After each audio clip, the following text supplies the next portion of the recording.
조국 법무부 장관 후보자의 딸 조모 씨를 의학 논문의 제1저자로 올려준 장영표 단국대 교수가 검찰 조사를 받았습니다. 검찰은 조 후보자 부인의 대학 사무실도 압수수색하는 등 자녀 특혜 의혹 규명에 수사력을 집중하고 있습니다. 조국 후보자가 어제 딸의 서울대 장학금에 대해 반납하려 했지만 불가능했다고 밝히자 장학계 측은 반납 얘기를 들어본 적이 없다고 반박했습니다. 서울대에는 기부금 반납을 문의하는 항의 전화가 빗발치고 있습니다. 자유한국당은 조국 후보자의 기자간담회를 국회 능멸 콘서트로 규정하고 맞불 회견을 열었습니다. 하지만 문재인 대통령은 국회에 인사청문 경과보고서 재송부를 요청하며 사실상 임명 강행 수순에 들어갔습니다. 지난달 소비자 물가가 사상 처음으로 마이너스를 기록했습니다. 저물어가는 투자 수요를 위축시켜 경기 침체가 장기화할 것이란 우려가 나옵니다. 송환법에 반대하는 홍콩 시민들의 반중 시위 움직임이 더욱 커지고 있습니다. 경찰의 강경 대응에도 불구하고 교복을 입은 중고등학생들까지 동맹휴학을 통해 시위 전면에 나서고 있습니다. 제13호 태풍 링링이 토요일인 7일쯤 수도권을 거쳐 한반도를 관통할 것으로 전망됩니다. 수도권이 태풍의 직접 영향권에 드는 건 9년 만입니다.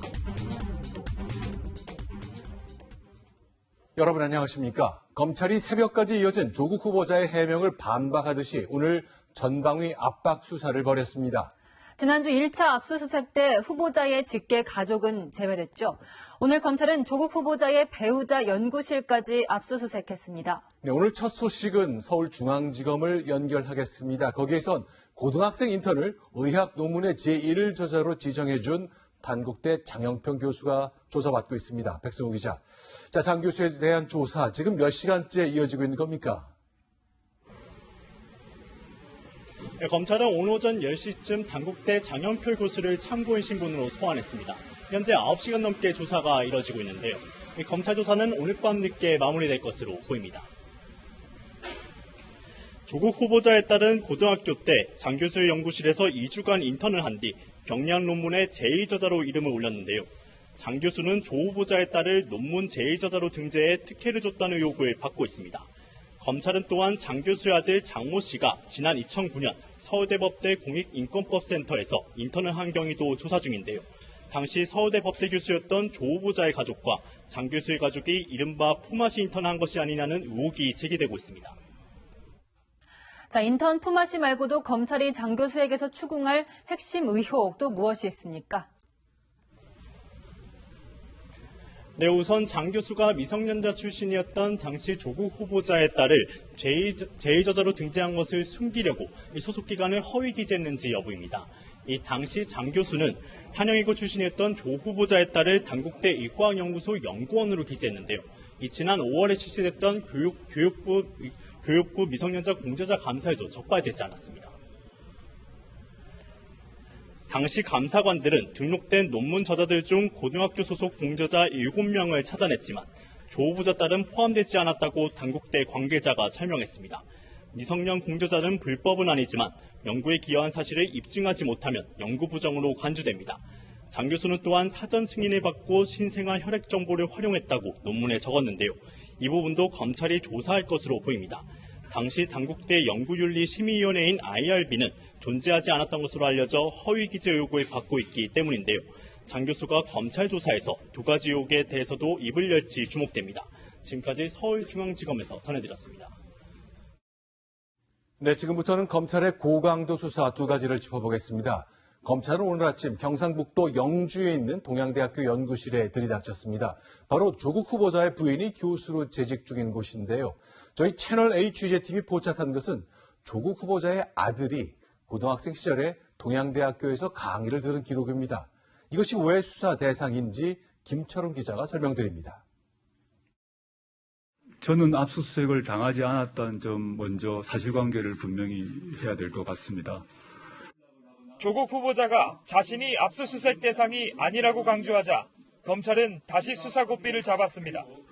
조 후보자의 간담회가 끝난 지 7시간 만에 부인 정모 교수 연구실 등을 압수수색한 겁니다.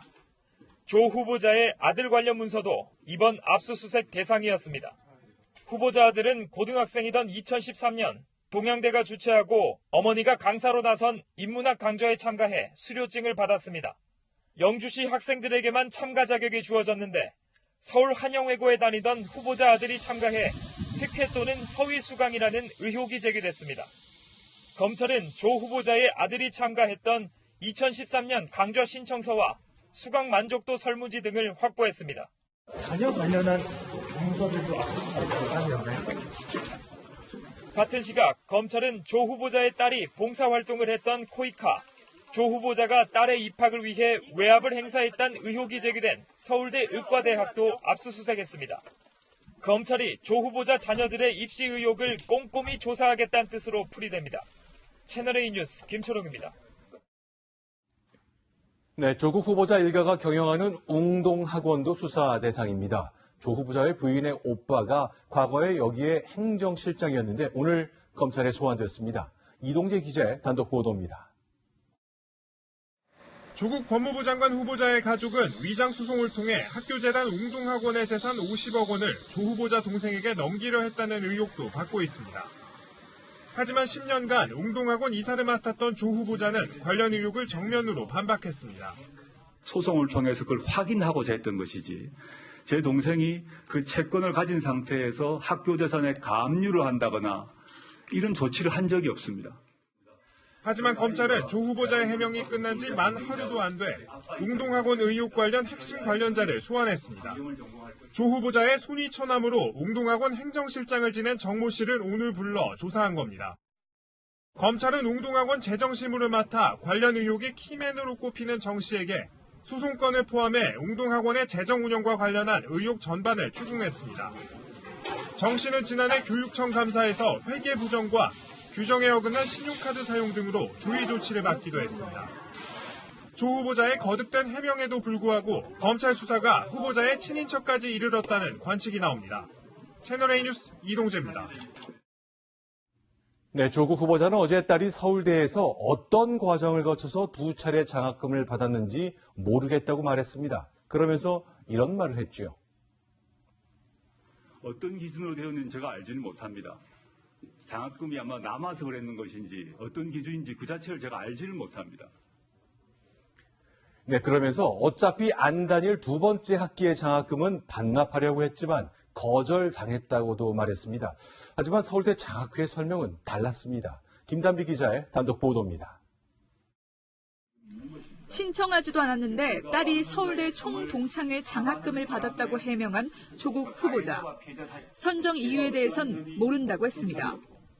장학금에 대해서 신청을 하거나 전화를 하거나 연락을 하거나 장학회건 환경대학원 어느 누구에도 연락하지 않았습니다. 선정되었다고 연락을 받았습니다. 어떤 기준으로 되었는지 제가 알지는 못합니다. 장학금이 아마 남아서 그랬는 것인지 어떤 기준인지 그 자체를 제가 알지는 못합니다. 딸이 부산대 의학전문대학원에 진학하면서 서울대에서 받은 장학금을 반납하려 했지만 거부당했다고도 말했습니다. 저희 아이가 서울대 장학회에 전화를 했습니다. 반납하고 싶다라고 얘기를 했습니다. 그랬더니 서울대 장학회에서 답을 하기를 한 번 받은 장학금은 반납이 불가능하다고 해서. 하지만 정작 장학금을 지급한 관학회 측은 반납 문의를 받은 적이 없다고 반박했습니다. 반환하겠다고 문의 받은 적 없습니다. 반납을 하려면 얼마든지 다른 경로를 통해서 충분히 할 수 있었을 거라고 생각을 하는데요. 자유한국당은 재차 의혹을 제기했습니다. 입학이 3월인데 2월 달에 받은 겁니다. 누군가 보이지 않는 손이 이렇게 작동을 해서 만들어준 것 외에는 설명하기가 어렵습니다. 또 조 후보자 딸이 서울대 대학원 휴학 때는 의료 진단서의 허위 가능성도 주장했습니다. 병원 이름, 병명, 발행 날짜가 없다는 이유에서입니다. 채널A 뉴스 김단비입니다. 네, 조국 후보자 딸의 장학금 특혜 의혹이 불거진 뒤에 서울대학교에는 내가 낸 기부금이 제대로 쓰이는지 확인해달라는 전화가 끊이지 않고 있습니다. 서울대 측도 기부의 손길이 끊기지는 않을지 걱정하고 있습니다. 공태현 기자입니다. 서울대 환경대학원에 다녔던 조국 후보자 딸의 장학금 수혜 과정에 특혜 의혹이 제기된 건 지난달 21일입니다. 이때부터 서울대의 대외모금 업무를 맡은 서울대 발전기금에는 기부금 후원자들의 항의 전화가 빗발쳤습니다. 기부금이 제대로 쓰이는지 확인해달라거나 불투명한 장학금 지급 과정을 질타하는 내용이었습니다.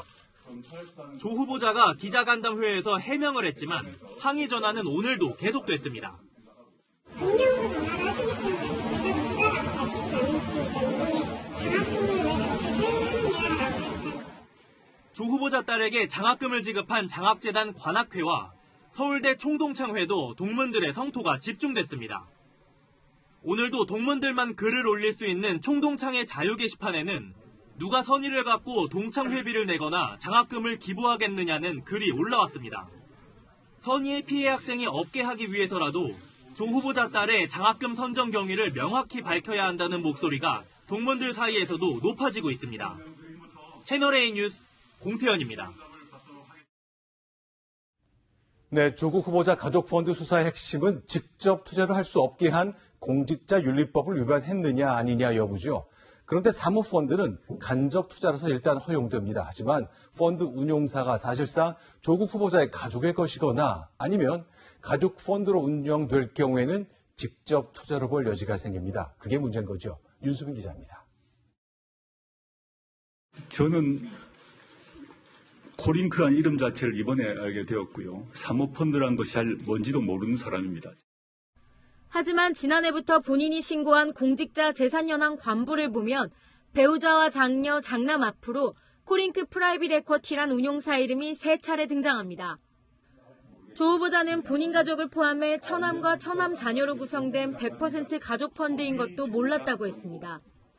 또 처남이 부인에게 돈을 빌려 사모펀드 가입 넉 달 전에 펀드 운용사 주주가 된 것도 몰랐다고 해명했습니다. 제 처남이 0.99%의 주식을 갖고 있는 걸 이번에 확인했습니다. 그 다른 주주들은 주당 1만 원에 샀는데 제 처남은 주당 200만 원에 샀는 걸 확인했습니다. 저도 매우 의아스럽습니다. 100% 조 후보자 가족 펀드를 처남의 지분이 있는 운용사가 특정 회사 주식 매입에 쓴 것을 두고 사실상 직접 투자라는 지적도 나옵니다. 펀드에 투자하는 사람이 그 가족과 친지 관계에 있다는 부분에 대해서는 그걸 어떻게 판단해야 할지 좀 조심스럽고요. 지금 돌이켜보게 되면 이 펀드에 들어간 것 그 자체가 저로서는 정말 뼈아픈 실수다라는 생각을 합니다. 채널A 뉴스 윤수민입니다. 지금부터는 조국 후보자 딸이 제1저자로 등재된 의학 논문 문제 하나씩 짚어보겠습니다. 조국 후보자는 문과라서 이과 쪽 논문 저자 개념은 잘 몰랐다고 해명했습니다. 하지만 7년 전 조국 후보자는 이과 논문의 저자 개념을 정확히 설명했습니다. 박수유 기자입니다. 조국 후보자는 딸의 의학 논문 1저자 등재 논란과 관련해 모르쇠로 일관했습니다. 저는 제 전공이 법이라서 이과 쪽, 여기 의학을 포함해서 이과 쪽에 1저자, 2저자 이런 것들 사실 잘 모르고 있었습니다. 법학을 전공한 탓에 이공계 저자 개념을 잘 모른다며 답변을 피해간 겁니다. 하지만 이미 7년 전 조 후보자는 이공계 논문의 저자 개념을 정확하게 설명했습니다. 조 후보자는 2012년 9월 SNS에 이공계 논문의 경우 제1저자 외에 제2, 3등 저자는 제1저자에게 조언, 조력을 준 사람을 다 올리는 것이 규칙이라고 지적했습니다. 그러면서 이를 모르고 안철수 표절 운운하는 것은 무식한 것이고 알고도 했다면 악의적인 것이라고 비판했습니다. 대선을 앞두고 안철수 후보의 논문 표절 시비가 불거지자 안 후보를 옹호하며 쓴 글입니다. 조 후보자는 고등학생인 딸이 1저자로 등재된 이유로 영어 실력을 꼽았습니다. 하지만 한국당의 주장은 달랐습니다. 영어 작문, 영어 독해 평가는 상당히 하위 등급입니다. 대부분 다 6등급, 7등급, 8등급 다 이해합니다. 유일하게 영어 회화는 4등급을 받은 적이 2번 있고. 채널A 뉴스 박수입니다.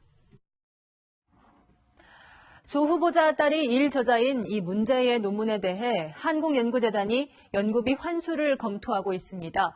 이미 비슷한 사례로 환수한 적이 있습니다. 이상은 기자입니다. 조국 후보자 딸이 제1저자로 이름을 올린 논문의 연구비 명세입니다. 이 연구에 나라 돈 2,400만 원을 지원한 한국연구재단이 연구비를 환수하기 위한 법률 검토에 들어갔습니다. 당국대 윤리위원회가 조 후보자 딸의 제1저자 등재가 부적절하다고 판단할 경우에 대비하기 위한 겁니다.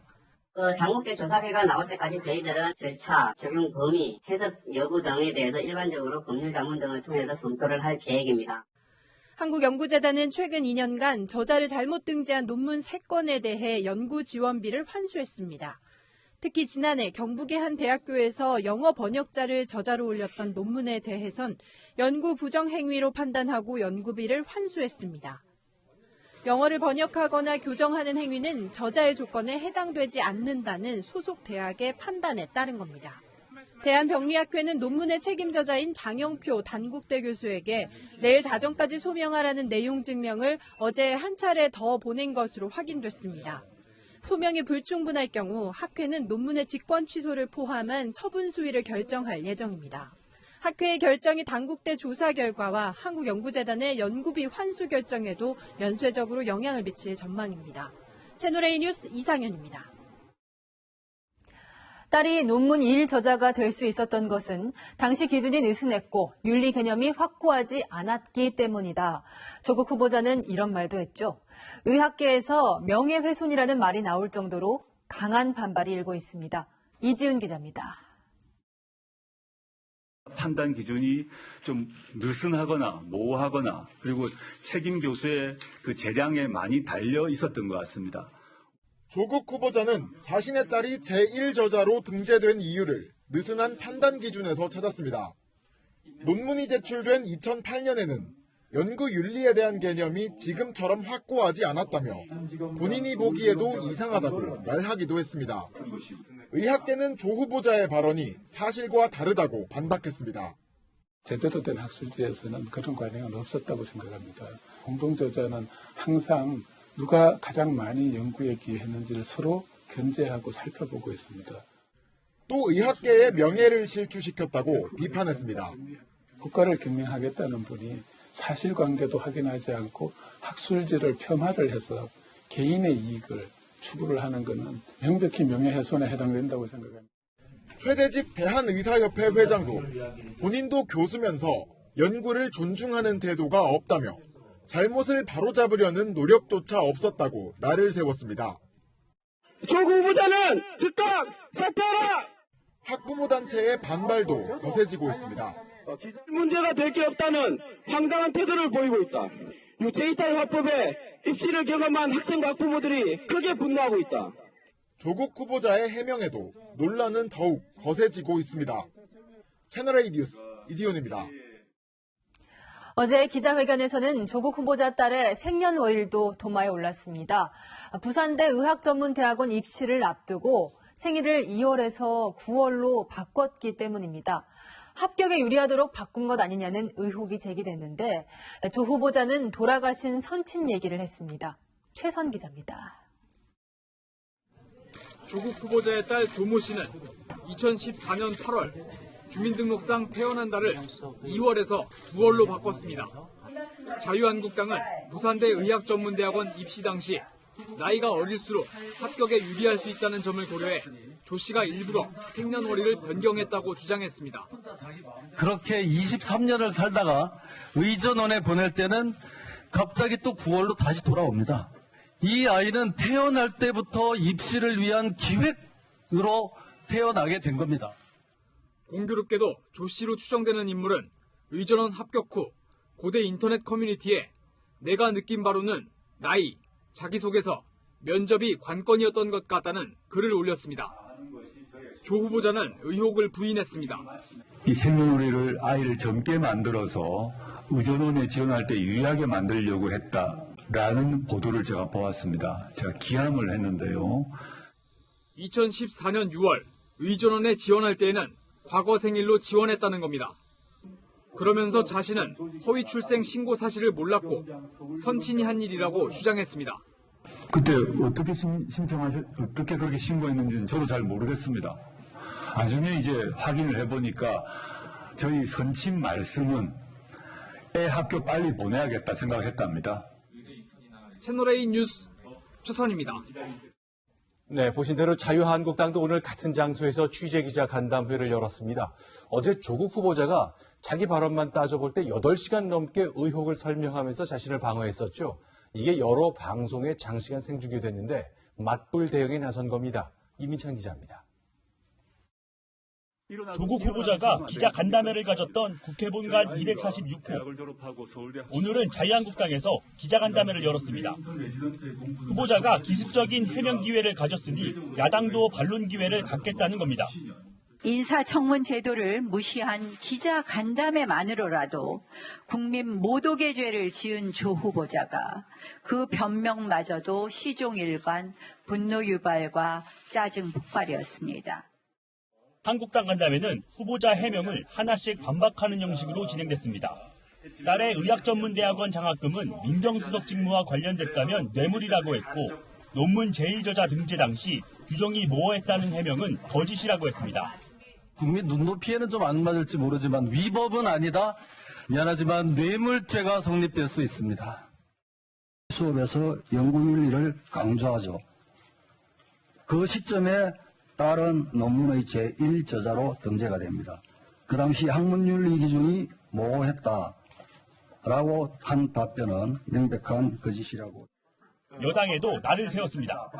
민주당은 조국 후보자의 지시에 따라 일사불란하게 안방을 내주었습니다.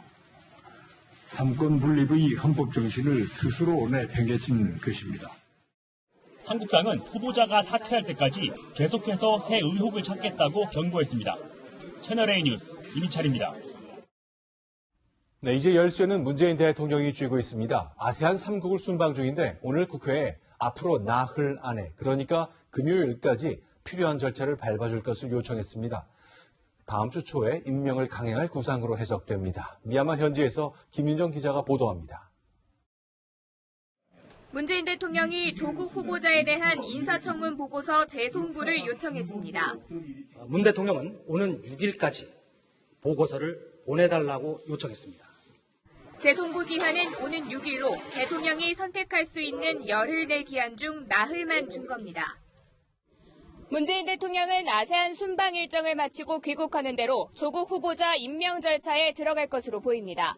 다음 주 초 임명을 강행할 거란 관측이 나오고 있습니다. 재송부 기한인 6일이 지나면 대통령은 아무 때나 조 후보자를 임명할 수 있습니다. 재송부 기한을 나흘만 준 것은 이번 주에 인사청문 절차를 끝내겠다는 청와대 의지가 반영된 거란 관측이 나오고 있습니다. 나흘간의 재송부 요청에 자유한국당은 6일로 정한 것은 청문회 없이 임명을 강행하겠다는 내심을 보인 것이라고 반발했습니다.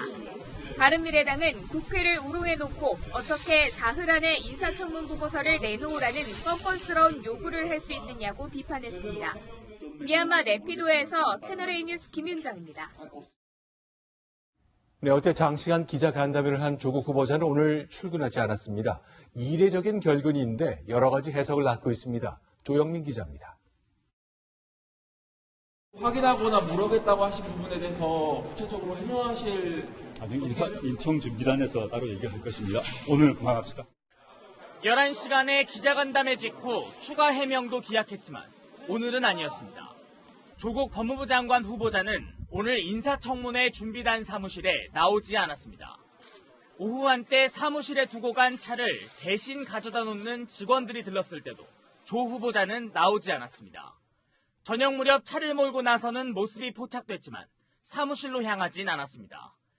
주말과 공휴일을 제외하고 조 후보자가 인사청문회 준비단 사무실에 나오지 않은 건 오늘이 처음입니다. 검찰이 가족 의혹과 관련해 31곳을 전방위 압수수색한 날도 출근을 거르진 않았습니다. 끝까지 청문회 준비를 성실히 하도록 하겠습니다. 휴일에도 나와선 인사청문회를 열어달라고 계속 호소했습니다. 일정이 지켜지지 않을 때 장관 후보자로서 어떻게 해야 할지 고민이 큽니다. 인사청문회 준비단은 기자간담회를 마치고 휴식을 취한 것이라고 설명했습니다. 인사청문회 법정 시한이 이미 지났고 청와대가 임명 강행 수순에 돌입한 상황에서 기자간담회를 통해 의혹 해명의 명분을 쌓았다는 판단이 반영된 결근이란 해석도 나옵니다. 채널A 뉴스 조영민입니다. 네, 이른바 조국 가족펀드가 투자한 회사는 서울시의 사업을 따내는 과정에서 이미 여러 가지 특혜를 받았다는 의혹이 제기돼 있습니다. 또 서울시 의회 감사에서 특혜 지적이 수차례 나왔던 것을 확인했습니다. 네, 조국 가족펀드가 투자한 회사는 서울시 지하철의 공공 와이파이 사업으로 몸집을 부풀리려고 했는데요. 채널A가 이 회사의 대외비 문건을 확보했습니다. 이걸 보면 사업이 성공하면 곧바로 회사를 팔아버린다는 계획이 담겨 있었습니다. 최주연 기자가 단독 취재했습니다. 조국 법무부 장관 후보자 가족의 사모펀드가 투자한 가로등 점열기 제작업체의 대외비 문건입니다. 서울시의 지하철 와이파이 사업 공고 2달 전인 2015년 11월 작성됐는데 이미 사업권을 판다는 계획이 적혀 있습니다. 이익이 나면 엑시트, 즉 사업 청산이 가능할 정도로 지분을 확보한 뒤 매각한다는 구상이 담겨 있습니다. 조국 가족펀드 운용사도 비슷한 시기 구체적인 출구 전략을 세웠습니다. 조국 가족펀드가 와이파이 사업에 투자하기 전부터 조직적으로 이익을 현금화한 뒤 빠져나가려는 계획을 짠 것으로 의심되는 대목입니다. 앞서 조국 가족펀드는 서울시에서 우선 협상 대상자로 선정됐다는 결과를 미리 들은 정황도 드러났습니다. 난 서울시 누구한테 물어봤는데 거의 됐다고 내부적으로 결정이 나 있는데. 검찰은 조 후보자가 대통령 민정수석의 지위에서 미공개 정보를 이용해 펀드 투자와 운용에 개입했는지 수사 중입니다. 채널A 뉴스 최주연입니다. 조국 법무부 장관 후보자는 아직 장관이 아니죠. 그래서 어제 다른 시민들처럼 이렇게 출입증을 발급받아서 국회에 들어왔습니다. 하지만 국회에 들어온 뒤에는 민주당의 파격 의전이 시작됐습니다. 강지혜 기자입니다. 조국 후보자가 기자간담회를 위해 국회에 들어서자 방호과 직원들이 안내를 합니다. 여당의 정책을 총괄하는 정책위의장은 자신의 사무실을 쉴 수 있는 대기실로 내줬고 청와대 취재 지원 업무를 담당했던 전직 춘추관장도 국회를 찾았습니다. 민주당이 나서서 취재비표를 나눠주고 실국장급 당직자들도 분주히 움직입니다. 조 후보자는 간담회 내내 앉아 있었지만 재선 국회의원인 홍익표 수석대변인은 일어서서 사회를 받습니다. 조 후보자가 딸 얘기를 하며 말을 잇지 못하자 대신 심경을 대변해주기도 합니다. 저를 비난해 주십시오. 조금 좀 텀을 좀 갖고 잠깐만 기다려 주십시오.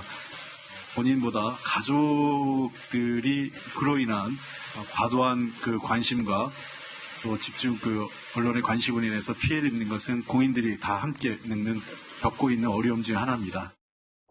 어제 민주당은 의원총회를 진행한다는 이유로 국회 회의장을 빌렸습니다. 국회 사무처 내부 규정에 따르면 허가받은 목적 외로 사용하는 경우 회의장 사용이 취소될 수 있지만 12시간 가까이 아무런 제지도 받지 않았습니다. 민주당은 홍익표 의원이 간담회를 진행한 만큼 문제가 없다며 특혜라는 지적을 반박했습니다. 채널A 뉴스 강지혜입니다. 조국 후보자가 교수로 재직 중이고 후보자의 딸이 재학했던 서울대와 고려대 학생들은 어제 기자회견을 어떻게 봤을까요? 최수연 기자가 학생들의 목소리를 들어봤습니다. 대학생들이 가장 크게 실망한 건 여러 의혹들에 모른다는 답을 반복하는 조 후보자의 태도였습니다. 뭔가 말은 많은데 안에 속은 텅 빈 느낌, 그냥 자꾸 말 반복하는 느낌이 되게 많이 들었던 것 같아요. 다 모른다고만 한다라고 조 교수님께서 비판하셨던 글이 있는데 본인도 똑같이 모른다 하시니까. 딸을 걱정하는 후보자의 모습을 보면서 연민을 나타내기도 했습니다. 개인이 사실 아버지 때문에 막 신상이 밝혀지고 고통받을 것 같아서. 하지만 부모의 지위나 인맥이 자녀의 기회를 좌우하는 한국 사회의 민낯에 실망하고 분노했다는 의견이 적지 않았습니다. 13시간, 15시간 투자를 하면서 온 학생들이 더 많이 열심히 노력한 사람도 있을 거고 그런 사람들이 있을 텐데 그 노력을 다 무시하는 게 돼버리는 거잖아요. 두 학교의 인터넷 커뮤니티에는 앞으로의 행동 방향에 대해 늦은 밤까지 다양한 의견이 쏟아졌습니다. 고려대 커뮤니티에는 광화문 광장에서 촛불을 들자는 제안이 나왔고 서울대 커뮤니티에는 3차 촛불 집회를 요구하는 글도 올라왔습니다. 서울대 총학생회는 오늘 저녁 7시부터 임시총회를 열어 3차 촛불 집회를 열지 등을 논의하고 있습니다. 채널A 뉴스 최수연입니다. 네, 홍콩 시위에 중학생, 고등학생까지 참여하자 홍콩 경찰이 학교 안까지 진입하고 있습니다. 또 경찰이 이제는 거리 시위 때 응급 조치까지 맡고 있습니다. 베이징에서 권호혁 특파원입니다. 교복 차림의 여학생들이 거리로 나왔습니다. 我哋都想俾政府聽到中學生嘅聲音啦。其實依家係有好多人都好唔滿意嘅狀況啦。咁我哋希望 200여 곳의 중고등학교 학생 만여 명이 이틀째 시위 전면에 나선 겁니다. 그러자 경찰은 학교까지 진입해 학생들을 거칠게 밀치는 등 강경 진압을 벌였습니다.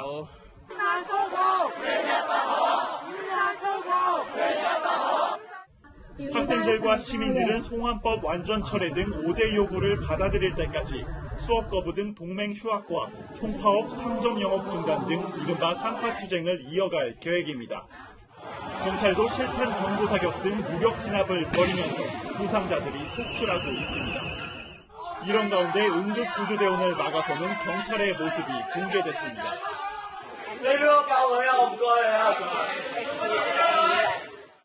또 도로 위에 쓰러져 있는 여성의 손까지 짓밟으면서 경찰에 대한 비난 여론이 높아지고 있습니다. 중국 정부는 오늘 기자회견을 열어 복면 착용 금지 등 모든 수단을 동원해 혼란을 수습하겠다고 밝혔습니다. 홍콩 시민들의 5대 요구사항도 사실상 거부해 시위에 대해 반발은 더욱 거세질 전망입니다. 베이징에서 채널A 뉴스 권호혁입니다. 제13호 태풍이 이번 주말 수도권을 포함해 한반도를 관통할 것이라는 예보가 나왔습니다. 기상청이 심각한 피해 가능성이 크다며 이례적으로 경고했습니다. 자세한 소식 염정원 기자가 전합니다. 팔로밴드 사정없이 찢겨나간 나무, 최대 풍속 초속 55m에 달했던 태풍 본파스가 지나간 자리입니다. 6명이 사망했고 1,300명이 넘는 이재민과 1,670억 원의 재산 피해를 남겼습니다. 9년 만에 비슷한 경로를 가진 제13호 태풍 링링이 현재 타이완 인근에서 한반도를 향해 북진 중입니다. 링링은 6일 서귀포 남서쪽 해상을 거쳐 7일 목포 인근 서해상으로 진출한 뒤 서해안을 따라 북상해 수도권을 관통할 것으로 예보됐습니다. 지금은 소형 태풍이지만 수온이 높은 해역을 지나면서 한반도가 영향권에 드는 6일에는 중형으로 몸집을 키울 전망입니다. 가장 걱정되는 것은 초속 40m에 가까운 강풍. 기상청은 서쪽 지방과 섬 중심으로 매우 강한 바람으로 인한 심각한 물적 인명 피해 가능성이 크다며 강력한 경고를 내놨습니다. 가을 장마에 이어 태풍이 몰고 오는 비구름까지 더해져 금요일 저녁부터 제주도와 서쪽 지방을 중심으로 시간당 50mm의 물폭탄까지 예상됩니다. 채널A 뉴스 염정원입니다. 음주운전자들의 위험한 사고가 잇따랐습니다. 도심에서 도주극을 벌이고 차량에 불이 나는 일도 있었습니다. 공국진 기자입니다. 시끄러운 음악을 튼 채 달리는 SUV 차량. 발생 변화를 감지 중입니다. 기존 경로로 계속 안내합니다. 경찰 음주 단속에 적발되자 달아나기 시작합니다. 순찰차가 앞을 막아보지만 방향을 바꿔 그대로 내달립니다. 신호 위반은 기본이고 중앙선을 넘나들며 위험한 질주는 계속됩니다. 골목길에 서 있던 행인이 다급히 피하는 아찔한 장면도 연출됩니다. 감지가 됐어요. 이 사람 지역 끝나가면서 빼는 척 하면서 달리기 시작했다. 새벽 도심에서 15km가량 광란의 도주극을 벌인 운전자는 23살 최모 씨. 최 씨의 도주 행각은 경찰차가 도주로를 모두 막은 뒤에야 끝났습니다. 최 씨의 혈중 알코올 농도는 면허 정지 수준인 0.064%였습니다. 불길에 휩싸인 차량이 고속도로 갓길에 서 있습니다. 사고 여파로 일부 차선이 통제되면서 교통체증도 빚어집니다. 부산 광안리에서 앞서가던 차량을 들이받은 뒤 달아났던 음주 뺑소니 차량이었습니다. 운전자 36살 배모 씨는 40km 넘게 도주하다 차에 불이 나는 바람에 덜미가 잡혔습니다. 배 씨의 혈중 알코올 농도는 만취 상태인 0.129%였습니다. 채널A 뉴스 공국진입니다. 컴퓨터 수리를 맡겼는데 직원들이 안에 저장된 사진을 빼내 돌려받습니다. 이런 일이 대기업이 운영하는 전자제품 매장에서 벌어졌습니다. 배유미 기자입니다. SNS 단체 대화방에 올라온 여성의 사진. 대화방에 있는 사람들이 돌려보며 외모를 평가합니다. 사진을 찍은 사람을 폄하하는 글들도 쏟아집니다. 글을 쓴 이들은 전국 이마트 전자제품 매장에서 근무하는 매니저들입니다. 고객이 수리를 맡긴 컴퓨터에서 사진을 빼돌린 뒤 대화방에 공유하며 욕설과 성희롱을 쏟아냈습니다. 나도 이제는 컴퓨터를 어디 맡기지 못하겠구나. 우리가 어떻게 일상적인 삶을 살 수 있겠나 하는 불안함을 느꼈습니다. 이뿐만이 아니었습니다. 매장을 찾은 여성 고객이 마음에 안 든다며 욕설을 하는가 하면 노인 고객을 폄하하는 표현도 서슴지 않았습니다. 이런 사실은 대화 내용을 알게 된 제보자가 시민단체에 알리면서 드러났습니다. 제보자는 앞서 이마트 측에 알렸는데도 별다른 조치가 없었다고 주장합니다. 상황의 심각성을 알렸음에도 이마트는 적극적인 노력을 전혀 하지 않았고 지금까지 방치하고 있다. 논란이 불거지자 이마트는 진상조사에 착수했습니다. 신속히 진상조사 착수하고 사실관계 밝혀지면 관련자들을 엄중히 징계할 예정입니다. 시민단체들은 이마트 측의 사과와 재발 방지 대책을 촉구했습니다. 채널A 뉴스 배윤입니다. 경기도가 도립병원에 이어 민간병원에도 수술실 CCTV 설치를 확대하기로 했습니다. 찬반 논란이 거셉니다. 이다혜 기자입니다. 성형외과에서 양악수술을 받다 숨진 아들을 대신해 병원을 상대로 민사소송을 제기한 어머니 이나금 씨. 2년 만에 일부 승소 판결을 받았습니다. 이례적으로 의료진 과실이 80%라고 인정됐습니다. 당시 수술 모습이 담긴 CCTV 영상이 결정적 증거가 됐습니다. 신체 건강했던 아이가 자기 발로 걸어 들어가서 죽었단 말입니다. 수술실에 CCTV가 없었더라면 저 역시도 소송을 망설였을 거예요. 실제 의료사고 손해배상 청구 소송 가운데 원고가 전부 승소하는 사례는 1% 안팎에 불과합니다. 의료진의 과실이 일부 인정되는 비율도 전체 소송의 20% 수준입니다. 피해자 측이 모든 가해와 인과관계, 과실을 입증해야 된다는 게 지금 현재 의료 현장 내에선 불가능하거든요. 이런 가운데 경기도가 내년부터 수술실에 CCTV를 설치하는 민간병원 12곳을 선정해 3천만 원씩 지원하기로 했습니다. 도립병원 의무 설치에 이어 민간병원으로까지 확대하면서 논란은 또다시 불붙고 있습니다. 수술실 CCTV가 의료진의 인권을 침해한다고 의료계가 강하게 반대하기 때문입니다. 어떤 정치적인 목적이 아닐까라고 생각을 하고 의료진이 그런 CCTV 감시하에 있으면요 당황하기도 하지만요.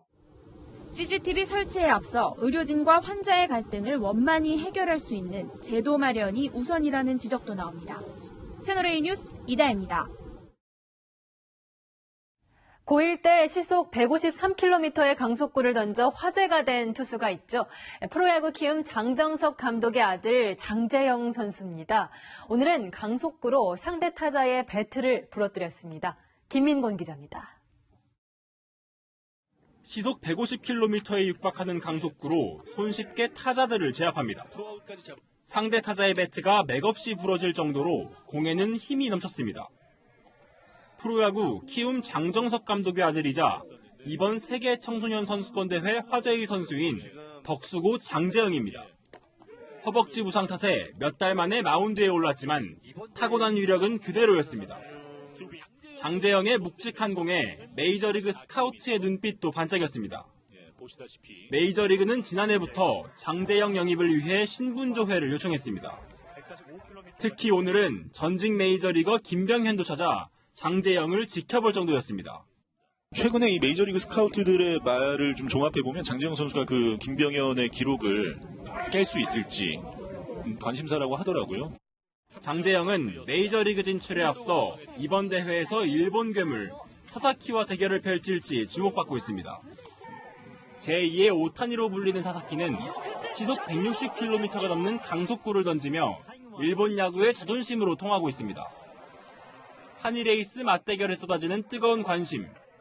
한국 야구의 미래인 장재영의 손끝에 시선이 집중되고 있습니다. 채널A 뉴스 김민곤입니다. 내일 출근길은 평소보다 서두르는 편이 좋겠습니다. 내일 새벽부터 서울을 포함한 중부 지역에서도 비가 내리는데요. 비의 양도 많고 이른 시간부터 강하게 올 걸로 보여 출근길 교통 혼잡이 우려됩니다. 내일부터 모레까지 중부 지역 많은 곳에는 무려 300mm 이상의 물폭탄이 쏟아지겠고 남부 많은 곳에는 100mm가 넘게 내리겠습니다. 특히 남해안은 내일 새벽부터 오전 사이, 중부 지역은 내일 오전부터 모레 사이에 시간당 30에서 50mm의 매우 강한 비가 집중될 걸로 예상되는데요. 여기에 북상하는 태풍 링링의 영향으로 금요일부터 일요일 사이에는 강한 비바람까지 더해질 것으로 예상됩니다. 모레 새벽부터는 제주와 남해상, 서해상에 태풍특보가 발효될 전망입니다. 강한 비바람이 길어지면서 각종 피해가 우려됩니다.